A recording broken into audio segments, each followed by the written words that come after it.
Jangan kita berharap untuk anak itu bisa mengontrol dirinya sendiri.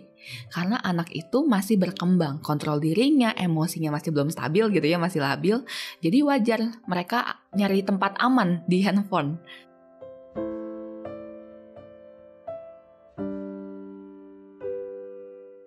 Halo Mar, Halo Dre, gimana kabarnya? baik dong. Gimana Baik. kabarmu? Baik juga, bersyukur. Tertarik banget nih sama topik bahasan kita hari ini, yakni tentang anak yang jadi kayak zombie ya, karena gadget gitu. Mungkin bisa dimulai dari personal story dulu nih. Ada cerita apa di balik ini yang buat kamu tertarik untuk bahas topik ini? Oke, jadi ini satu kisah yang membuka mataku banget sih gitu, satu pengalaman yang benar-benar membuka mataku. Yang awalnya meremehkan gitu ya tentang gadget gitu ya, udahlah anak-anak suka main gadget gitu, tapi ternyata bisa loh efeknya separah itu gitu. Jadi aku pernah punya kejadian gitu ya, satu klien gitu ya, dimana dia kecanduan gadget. Datang keluhannya kecanduan gadget gitu. Pas aku datang, aku lihat gitu ya, dia memang diem aja sih gitu, main handphone kayak biasa gitu ya.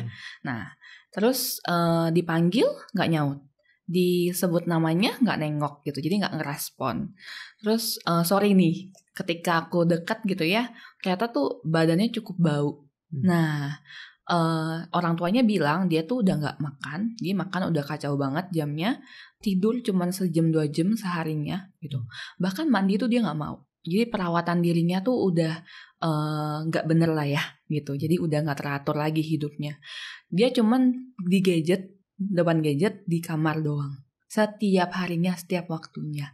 Bahkan sekolah dia udah nggak mau sekolah dan dia nggak mau belajar. Nilainya semua hancur gitu.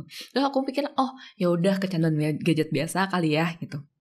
Terus ketika orang tuanya ambil gadgetnya gitu ya, dia masih dengan tatapan ke tangan gitu ya, tatapan kosong, udah ngetik-ngetik gitu aja, padahal udah gak ada gadget di tangannya gitu. Jadi kayak even gak ada gadgetnya, dia lihat tangan seolah ada gadget. Nah ini udah kayak gak terkonek dengan kehidupan nyata banget lah ya gitu. Jadi udah benar kehidupannya tuh di gadget banget sih gitu. Dan akhirnya dia di refer ke rumah sakit jiwa gitu ya. Dan itu aku cukup kaget gitu ya. Oh ternyata ada ya yang separah ini untuk kasusnya kecanduan gadget gitu. Tapi kalau dilihat-lihat lagi ya bisa jadi, karena kan gadget ini mempengaruhi kebiasaan dan otak ya gitu sih. Iya. Kebiasaan dengan otak mungkin kayak ke refer ke RSC mungkin butuh sudah bantuan obat atau semacamnya. Betul. Bantuan obat dan harus rehabilitasi akhirnya. Jadi nggak sama sekali tanpa gadget, kegiatan normal biasa. Kalau boleh tahu juga Mar,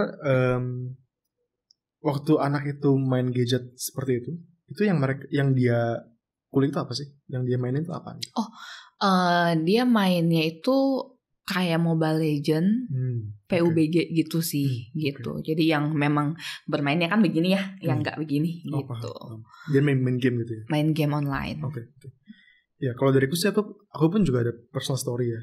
Dari dulu waktu aku SMP kelas 2 itu aku pun juga suka banget main game gitu. Aku ingat banget dulu tuh salah satu memori yang lumayan ngelotok adalah modemku diambil dan aku marah banget gitu. Ya agak malu gitu ya, cuma masih kecil lah, biarin nggak apa. Kayak aduh gila nih modem diambil tuh, kayak merasa kayak ada sesuatu yang kayak adiksi lah basically. Adiksi dan diambil gitu. Wah ya marah, memberontak gitu kan, dan merasa kayak ada kehilangan sesuatu yang sangat penting gitu, kehilangan sumber happy mungkin gitu kali ya. Tapi aku ingat di masa itu tuh lumayan agak-agak miris ya, karena orang tuaku terus-terusan bilang gitu kayak ayo dong bergaul, ayo dong keluar gitu, bersosialisasi, itu bahasa mereka. Sedangkan aku kayak nggak paham what's the point, kenapa gitu. Dan namanya juga masih kecil ya, mikirnya main doang gitu. So aku lumayan relate gitu sama hal ini. Aku pun familiar bahwa ini juga bisa menjadi adiksi gitu kan. Dan sangat gak nyaman lah untuk anaknya, untuk orang tuanya, untuk semua orang di sekitarnya itu ya pasti bakal chaos gitu kan. Nah, melihat bahwa ini adalah sebuah keadaan yang miris gitu ya, Mar. Menurut kamu gimana sih caranya untuk kita bisa keluar dari keadaan ini? Gitu sih. Oke. Ini yang kita nggak bisa hindari ya, apalagi sekarang kan abis post pandemi ya, ketika pandemi semuanya online, yang tadinya orang tuanya sudah menetapkan aturan nih tentang gadget, akhirnya lost karena semua online gitu ya, apalagi kan sama sekolah untuk koordinasinya pakai WA group biasanya gitu ya. Jadi anak-anak harus pegang gadgetnya nih, pegang handphonenya sendiri gitu ya untuk koordinasi ini. Nah, sebenarnya kalau misalnya untuk menangani caranya gitu ya, biar anak-anak ini nggak sampai kecanduan gitu ya, kita sebagai orang tua yang lebih dewasa, yang sudah bisa mengontrol emosi, mengontrol diri gitu ya, kita mengajari mereka cara mengontrol diri gitu. Jadi kita yang sebagai orang tua, sebagai orang dewasa ambil alih untuk kontrolnya gitu. Jangan kita berharap untuk anak itu bisa mengontrol dirinya sendiri. Karena anak itu masih berkembang, kontrol dirinya, emosinya masih belum stabil gitu ya, masih labil. Jadi wajar mereka nyari tempat aman di handphone. Kan kebayang remaja tuh lagi bergejolak banget emosinya, kadang bete, kadang kesel, nggak jelas gitu ya. Karena kan ini pengaruh perkembangan dari biologisnya juga yang pubertas itu kan. Nah, jadi kesenangan instan tercepat di mana? Handphone. Dibandingkan mereka harus nelfon temennya, ketemuan cepet-cepet gitu ya, atau main keluar, main time zone kan butuh waktu, butuh keluar, butuh biaya, butuh transportasi. Ya sudah, handphone ini jalan pintas untuk mencari kesenangan dan tempat aman. Jadi orang tua harus mengontrol penggunaannya sih gitu. Mar, ini menarik banget ya, yang tadi kamu bilang bahwa oh ya itu safe space, kayak aman buat anak gitu ya. Tapi aku ingat, sampai sekarang aku ingat karena ada statistik yang cukup brutal gitu ya, bilang bahwa begitu sosial media Instagram atau Facebook, kayaknya Instagram itu luncur gitu ya, launch, itu tingkat remaja yang do self harm, melukai dirinya sendiri, itu meningkat mungkin 4 kali lipat dalam jangka waktu berapa tahun doang, dan itu terus naik gitu sampai detik ini, nggak ada makin parah. Nah, itu kan kayak sesuatu yang mengejutkan gitu ya, dan jadi mikir gitu, di mana amannya? Itu sih. Oke. Nah, kalau media sosial ini gitu ya, memang meningkatkan social comparison sih gitu. Kalau game itu kan mungkin rewardnya yang tadi ya, ke diri sendiri, seneng gitu ya, naik ranking, atau nggak bisa ngalahin bos, atau nggak naik level gitu kan, ada reward tersendiri, senang sendiri gitu ya. Tapi kalau sosial media gitu ya, itu yang lebih meningkat adalah social comparison. Jadi perbandingan kita untuk membandingkan dengan orang lain. Nah, kalau kita dulu gitu ya, zaman belum punya gadget, zamanku masih sempat ya nggak megang gadget gitu ya. Di bandinginnya sama siapa? Tetangga paling. Kalau nggak tetangga, temen. Atau enggak anaknya temennya orang tua gitu kan. Lihat tuh si A gitu, ranking 1. Lihat tuh si B, dia bantuin mamanya. Padahal nggak tahu ya bantuin atau enggak gitu. Nah, tapi kalau misalnya media sosial ini kan kita sudah lebih bebas membandingkan diri dengan orang lain. Apalagi remaja itu kan mulai sadar tentang dirinya, mulai tahu karakteristiknya gitu ya, beda jati dirinya dia dengan orang lain. Nah, mulai tuh membandingkan, butuh teman, butuh geng gitu ya. Nah, oh dia tuh bisa makan mewah, bisa beli baju mahal, kok aku nggak bisa ya? Nah, jadi social comparison-nya tingkatnya tinggi, makin tinggi, akhirnya kan kecemasan kita makin tinggi juga ya. Kita nggak sebaik orang lain, kita nggak sekaya orang lain gitu ya, kita nggak sebebas orang lain. Nah, itu yang akhirnya membuat kecemasan sendiri di kita gitu ya, menjadi stres sendiri sih gitu. Jadi memang berbeda kalau media sosial dengan game. Kebebasan itu sesuatu yang banyak anak mau tuh. Anak mau bebas, mau freedom gitu ya. Penasaran sih, apakah anak itu juga main sosmed dan itu adiksi? Oke. Nah, kalau main sosmed gitu ya, ya kayak sekarang Instagram, Facebook, TikTok gitu ya, mungkin bisa adiksi. Gak usah jauh-jauh ke anak gitu ya. Contohnya ke kita dulu deh gitu ya. Kita lagi kerja, istirahat bentar lah, scrolling IG, scrolling TikTok gitu ya, 5 menit gitu ya, keasikan karena yang kita lihat adalah yang lucu-lucu misalnya gitu ya. Ya udah akhirnya berjam-jam. Nah di anak pun bisa gini. TikTok itu kan kontennya nggak cuman tadi yang membandingkan diri dengan orang lain, dia bisa ini, dia bisa itu. Tapi kan TikTok tuh banyak yang joget-joget atau enggak hal-hal lucu, cerita lucu, bahkan ada cerita misteri di situ gitu kan. Itu kan memberikan kesenangan juga kan yang kita nggak bisa dapetin dari orang sekitar secara langsung. Tapi di TikTok tersedia semuanya, di Instagram tersedia semuanya. Nah, itu yang memberikan reward bagi kita. Akhirnya kita senang, kita nyaman, ya udah adiksi gitu. Oke. Nah, ini menarik banget sih, Mara.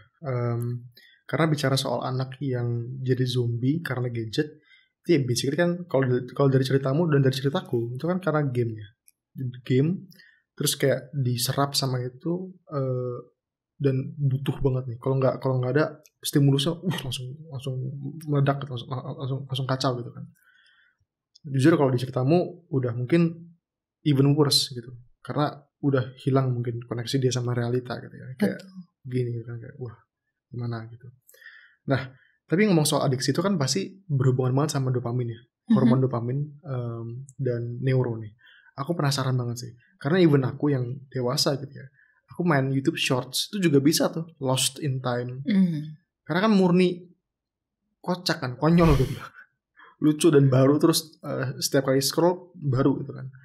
Nah, kalau yang yang dewasa yang otaknya sudah berfungsi secara seharusnya, udah developed lah, let's say, itu aja mudah untuk masuk ke pola cycle adiksi itu. Gimana anak kecil?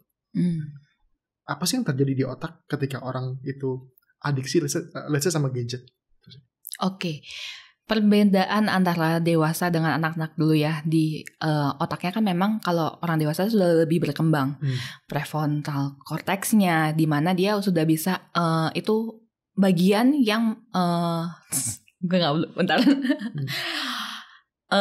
ulang ya.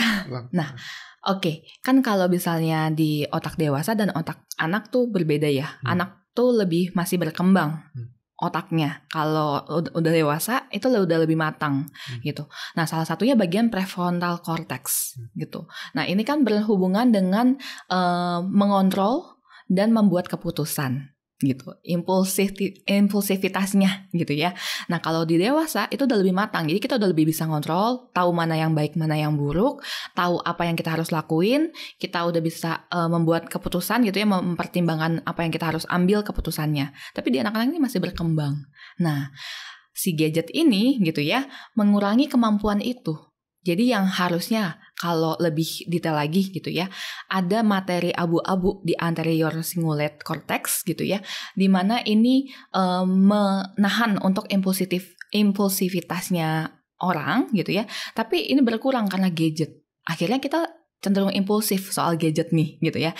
Kebayang nggak misalnya kita kalau ada notif dikit langsung, kita lagi ngapain langsung buka gitu ya. Nah ini si anterior cingulate cortexnya ini, gray abu-abunya ini, materi abu-abunya ini berkurang. Nah, selain itu gadget itu memang hyperstimulate untuk dopamin. Jadi sama sih, maksudnya kayak kegiatan yang menyenangkan lainnya, tapi kalau gadget ini benar-benar bisa overstimulate. Nah, kalau kita dopamin itu kan hormon untuk senang ya. Kita merasa senang. Jadi merasa safe space lagi, balik lagi gitu ya. Dan kalau misalnya ini di overstimulate, akhirnya kegiatan-kegiatan lain tuh jadinya gak senang lagi buat kita. Gadget udah paling menyenangkan. Ya cobalah anak sekarang gitu ya, yang udah gadget banget, suruh main Lego, seneng gak? Buat dia enggak. Karena gadget tuh udah lebih senang. Kita kan akan cenderung lebih memilih yang lebih senang buat kita, lebih nyaman buat kita.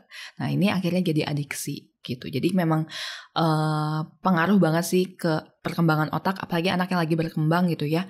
Mereka lagi belum bisa ngontrol, tapi udah distimulasi yang bikin tambah gak berkembang untuk si prefrontal cortexnya ini. Iya. Pas kamu ngomong gitu aku mikir kayak Indomie sama brokoli sih.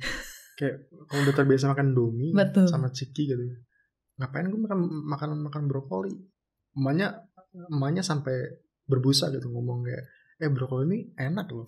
Ini tuh juga bagus buat kamu. Anak kayak ngapain? Apa? Kayak dia nggak ada kayak disconnect gitu loh. Iya, itu menarik banget sih. Karena dia udah merasakan yang lebih enak dibandingkan brokoli. Yang ultimate gitu kan. Betul. Instan, terus-terusan, bisa kapanpun, dan beneran lucu pula. Karena nggak bukan kayak ini kan, beneran lucu soalnya kan. Ya. Oke. Ada lagi nggak yang mau kamu share tentang neuro ini?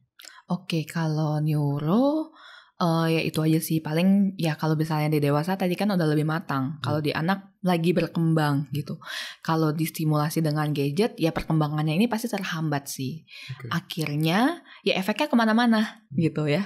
Yang tadi contoh di awal gitu ya, yang sampai anaknya akhirnya nggak bisa lepas dan dia terlepas dari realita gitu ya, nggak terkoneksi lagi dengan realita, itu juga karena kan dari awal, dari kecil, bukan yang tiba-tiba pas remaja gadget kecanduan terus bisa kayak gitu. Karena kan berarti dari kecil udah biasa distimulasi oleh gadget, ya udah perkembangan otaknya terhambat.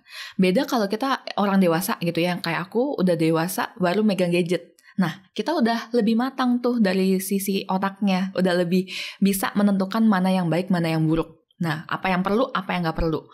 Gadget pun tetap bisa kecanduan, bisa orang dewasa. Tapi kita udah punya base-nya untuk kontrol diri gitu. Menarik. Nah, bicara tentang kontrol diri ini, mungkin ini pembahasan terakhir ya dari aku ya. Karena kamu tadi sempat bilang bahwa anak itu ya otaknya belum develop gitu. Kalau otaknya belum develop, terus lu kasih sesuatu yang segila itu, Indomie itu, ya udah dia bakal makan Indomie terus sampai dia mati mungkin. Kalau boleh, kalau bisa gitu kan. Unless ada penyakit atau apa di tengah-tengah. Nah, apakah itu berarti kita harus delay anak pegang gadget ketika otak dia masih setengah jadi lah, let's say. Oke. Ini idealnya ya. Idealnya itu 0 sampai 2 tahun itu kalau bisa no screen time, sama sekali nggak pakai gadget gitu ya. Kalaupun misalnya aduh anaknya rewel gitu ya, jangan kasih gadget yang instan, kayak handphone bisa dibawa kemana-mana nih gitu. Jadi kasihnya TV ada YouTube gitu ya, dan itu juga kita harus kontrol dari kontennya yang ditonton, lagu-lagu ABCD, pokoknya yang mengedukasi gitu ya. Nah 2 sampai 12 tahun gitu ya, udah lebih besar lagi gitu ya, maksimal banget sebenarnya 1 jam per hari. Idealnya, balik lagi idealnya gitu ya. 1 jam per hari ini oke lah kalau sekolah online kan sekarang, di luar sekolah, di luar belajar. Jadi waktunya nonton, waktunya main gitu ya, gadget ya udah maksimal 1 jam di luar sekolah. Nah, lebih dewasa lagi paling maksimal nih ya, remaja sampai dewasa sebenarnya maksimal 2 jam. Idealnya. Maksimal banget gitu ya, udah 3 jam deh gitu ya, karena misalnya nonton film kan nggak mungkin 1 jam kelar gitu ya, ya udah 3 jam deh gitu. Nah tapi di Indonesia datanya tuh rata-rata orang menggunakan gadget paling minimal 5 jam per hari. Jauh dari ideal, jauh banget. Dan 90% anak di atas 5 tahun itu udah pegang gadget, udah main gadget. Nah berapa ini persen? 90%. Di atas 5 tahun itu udah menggunakan gadget. Ya make sense. Nah, dan apalagi tanpa kontrol gitu ya. Ya udah jadinya terjadilah kecanduan gadget ini banyak banget sih gitu. Kalau data lagi teman-teman boleh lihat di berita gitu ya. Kamu boleh lihat cari di berita gitu ya. RSJ tuh udah banyak yang nanganin anak rehabilitasi untuk kecanduan gadget. 200 di RSJ Cisarua, Jawa Barat. Nah itu udah 200. Jadi statistiknya tuh udah wow, udah seram gitu. Dan itu 2020, belum post pandemi, apalagi post pandemi. Aku rasa statistiknya sudah sangat-sangat makin meningkat lagi. Post pandemi ya literally semua anak yang sekolah pasti buka HP gitu kan. Betul. Terus kalau orang tuanya nggak aware, ya orang tuanya nggak peduli gitu. Setelah dia sekolah dia ngapain gitu. Betul. Menarik. Ya aku tuh mikir kayak tompeng nggak? Dopeng tuh. Kan kalau orang tua zaman dulu kan kalau anaknya berisik gitu ya dikasih nimpeng gitu kan. Betul. Nah mungkin ya aku dulu di pesawat kan nangis atau apa dikasih empeng gitu.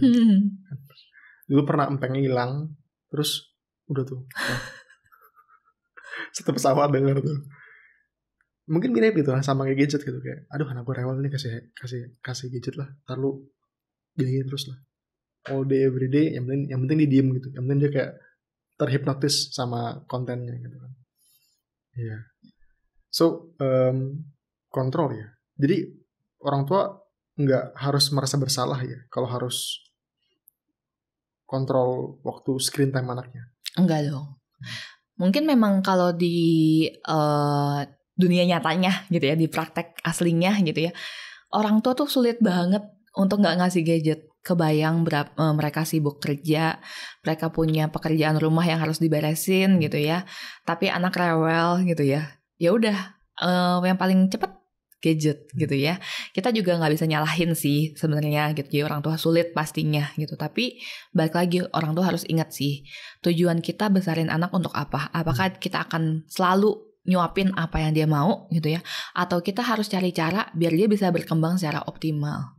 Nah, orang tua harus ingat lagi tujuan itu. Karena kalau misalnya kita terlalu menyamanin diri sendiri ya, maksudnya jadi orang tua nyaman juga gitu ya. Ya udah, anaknya rewel kasih gadget gitu ya. Itu efeknya nanti di ketika dewasa gitu ya, ketika remaja, ketika dewasa melihat anaknya kecanduan baru merasakan penyesalan gitu. Jadi lebih baik dari dini banget sudah dicegah gitu. Yang paling utama sebenarnya selain kontrol ya, orang tua harus jadi teladan sih. Jadi role play, jadi model buat anak.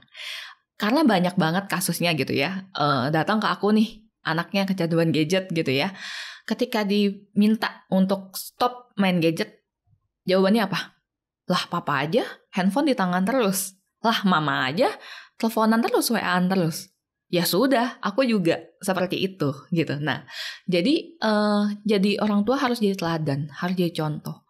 Bikin waktu atau ruang yang bebas gadget di rumah. Contoh ya, paling gampang adalah makan malam bersama. Nah, makan malam bersama ini banyak banget keuntungannya gitu ya. Dari pertama kita meningkatkan kedekatan gitu ya, attachment dengan anak, quality time juga ada gitu ya.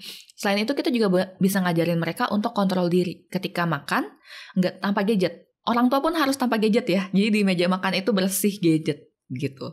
Ya udah, berapa lama? 30 menit, 1 jam makan malam, setelah makan malam ngobrol. Beda kan ya kalau makan malam bareng tapi dengan gadget. Nah, akan berasa gak ada intensitas untuk ngobrolnya, hubungan interpersonalnya juga gak terbangun. Kedekatannya lebih dekat. Enggak, orang makan cuma lihat gadget sambil makan gitu. Tapi kan kalau tanpa gadget kita tahu kesehariannya anak bisa cerita tentang perasaannya, kita bisa kasih tahu juga bagaimana mengembangkan emosional, kecerdasan emosional. Itu kan anak juga belajar dari orang tua ya. Nah, untuk membuat keputusan-keputusan yang baik itu juga dari orang tua. Jadi kita bisa mengoptimalkan perkembangan anak sih gitu. Iya. Iya, role model lah. Kalau lu mau ini ya walk the talk gitu kan. Nah itu tapi susah tuh. Gimana caranya tuh? Oke. I guess ya nggak tahu gimana caranya tuh malah. Oke. Kalau aku biasanya gitu ya, meminta orang tua punya aturan sendiri. Jadi gini misalnya, dia kalau mau buka gadget di ruang kantor, di ruang kerja, di rumahnya. Oke lah di rumahnya nggak punya ruang kerja, di kamar. Di mana anak tidak bisa melihat kita membuka gadget gitu. Dan kita juga usahain gitu ya, kita kan sebagai orang dewasa yang bisa ngontrol diri gitu ya, usahain buka gadget itu memang untuk keperluan kerja atau enggak keperluan yang penting. Kalau misalnya main TikTokan misalnya gitu ya, atau enggak nonton ya waktu anak sudah tidur lah gitu. Jadi kita bisa menghabiskan banyak waktu sama anak sih gitu. Ya. Menurut kamu apakah orang tua harus bertanggung jawab atas masalah ini? Oke, kalau orang tua harus bertanggung jawab dengan masalah ini, balik lagi. Kita tahu anak di bawah 17 tahun masih tanggung jawab orang tua gitu ya. Masih ya 17 tahun ke bawah itu kan belum bisa memutuskan hal yang baik, belum punya kontrol diri. Jadi masih perlu kontrol dari orang tua. Jadi orang tua yang bertanggung jawab lah. Beda halnya kalau misalnya 17 tahun ke atas. udah masuk dewasa gitu ya, udah bisa bertanggung jawab atas dirinya sendiri, udah tahu dia mau ngapain, ya sudah, itu udah bukan tanggung jawab orang tua lagi gitu. Menarik.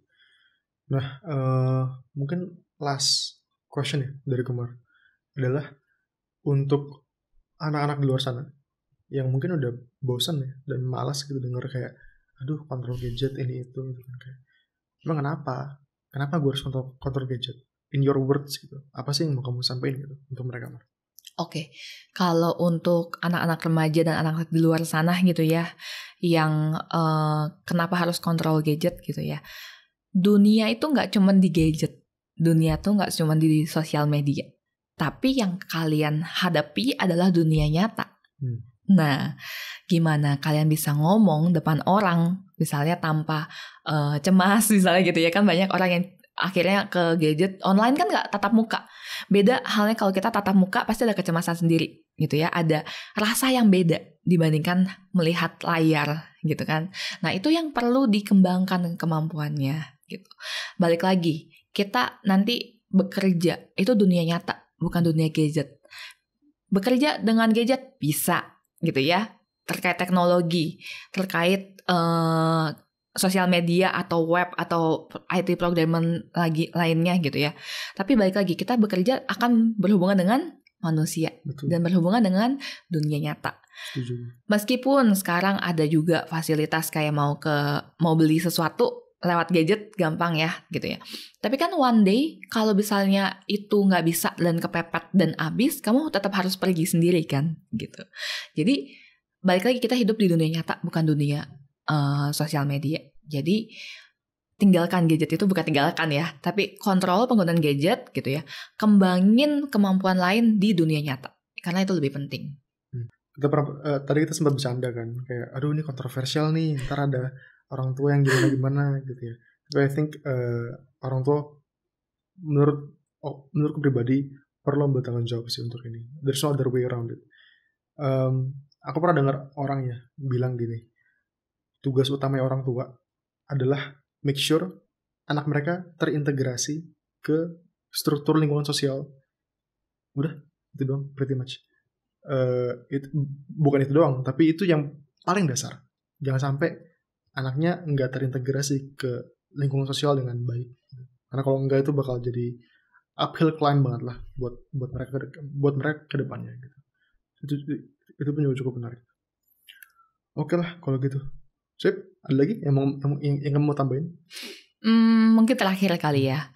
Biasanya tuh gadget kan tadi kita bahas dari awal jadi safe space, jadi tempat nyaman untuk mendapatkan kesenangan. Ataupun kalau kita lagi stres, kita lagi nggak baik-baik aja, kita itu jadi tempat nyaman gitu. Tapi kita sebagai orang dewasa gitu ya, ajarin anak untuk strategi coping stres yang lain.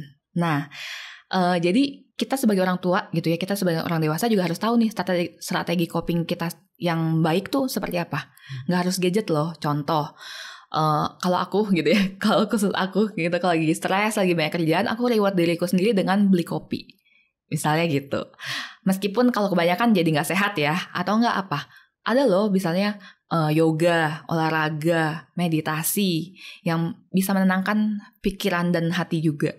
Atau enggak selain olahraga misalnya gitu ya, udah hanging out sama temen gitu kan, itu juga bisa menghilangkan stres kita kan. Nah jadi kasih contoh, ada loh strategi coping stres yang lain selain gadget, selain handphone. Nggak selamanya yang memberikan kesenangan itu hanya handphone, hanya gadget gitu.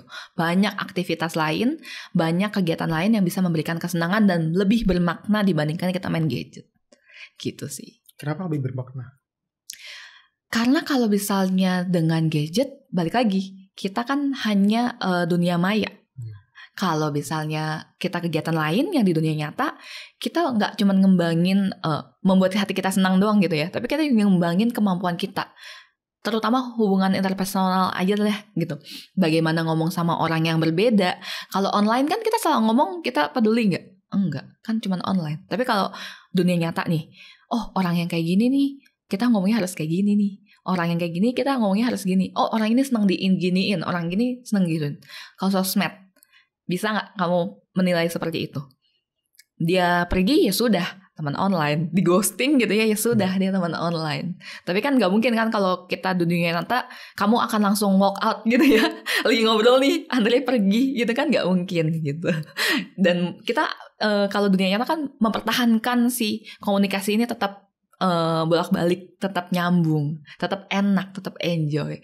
Nah itu yang akan aku bilang lebih bermakna, karena ada arti dan ada gunanya lain yang buat kita gitu.